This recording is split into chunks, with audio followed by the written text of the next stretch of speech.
kind of like Vancouver weather today. Gray skies, it's rainy, it's super muggy. Last week's video, we brought you along to Anegada where we went fishing and touring around. We had a great time. If you haven't checked it out, check out the video. This week is going to be a bit different. I'm going to take you into the engine room and show you how to fix or replace your impeller for a raw water pump. So I'm making this video because on our last charter, on the last day of all days, I started the generator and noticed the raw water flow was really low. Something I always check. So I shut it off right away, opened up the cover for the raw water pump, and saw the impeller was shredded up, pieces of it broken off, little veins gone up into the heat exchanger. So here's a walkthrough of how to replace that and how to fish out the pieces. My engine, well, this specific engine's our generator. It's a Northern Lights 5 kilowatt generator. If your impeller breaks up and gets shredded like this, you'll have to go and fish all the pieces out. I like to lay it out like this in order to make sure I get all the pieces out, because you don't want them to block the heat exchanger.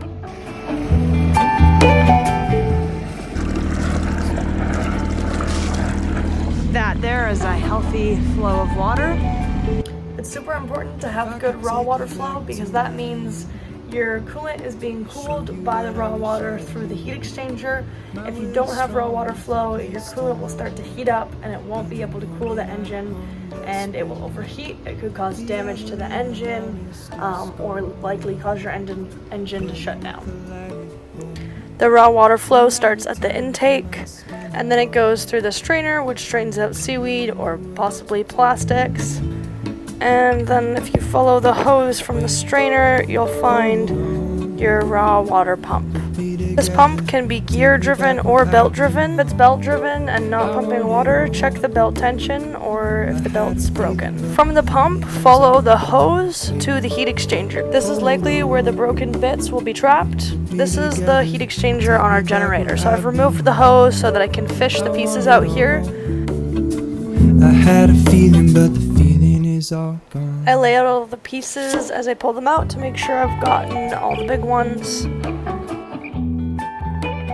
While you have the cover off your raw water pump, it's a good idea to have a look inside the pump itself. Make sure there's no excessive wear on the cam where I'm currently pointing. Around the shaft, you'll see that black lip seal in there. It's good to check that. That stops water from leaking out of the pump. Once you've pulled all the bits out, you can reconnect the hose to the heat exchanger.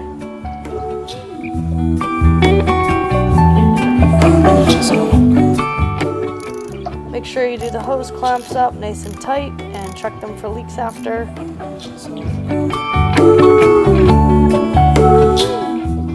Once it's all reconnected, you can pull out your new impeller.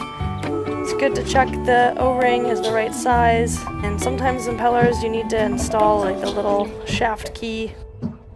I use soapy water to put the impeller in. If it's a bigger impeller, I'll put it in warm water to help make it more malleable.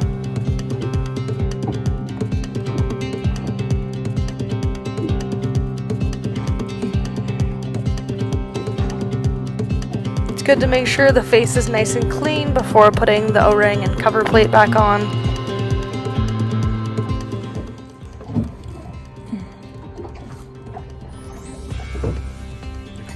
Okay, the O-ring in. I like to put a little just soap on that too, help it stick.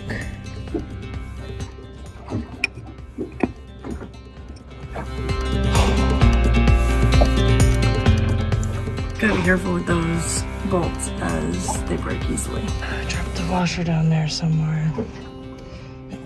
Oh, fuck.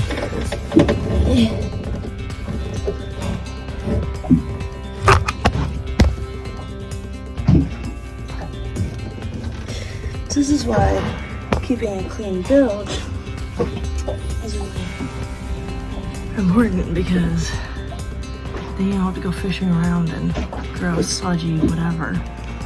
Hold on, now it's all back together.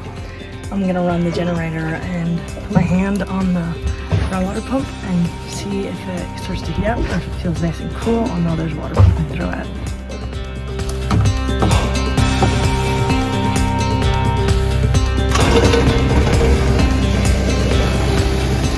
And there we go, nice and cool with the new impeller, nice flow. Now I'll run it for a while, I'll put the sound enclosure back on, and I'll give it a good wipe down.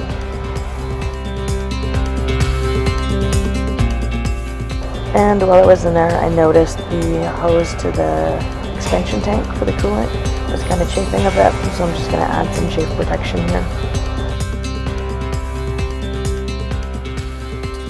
Thanks for watching. I hope I can empower others to do their own troubleshooting and servicing on their boats. Over the years, I've learned how important self-sufficiency on board really is. Stay tuned for more videos of our adventures on the water or in the bilges.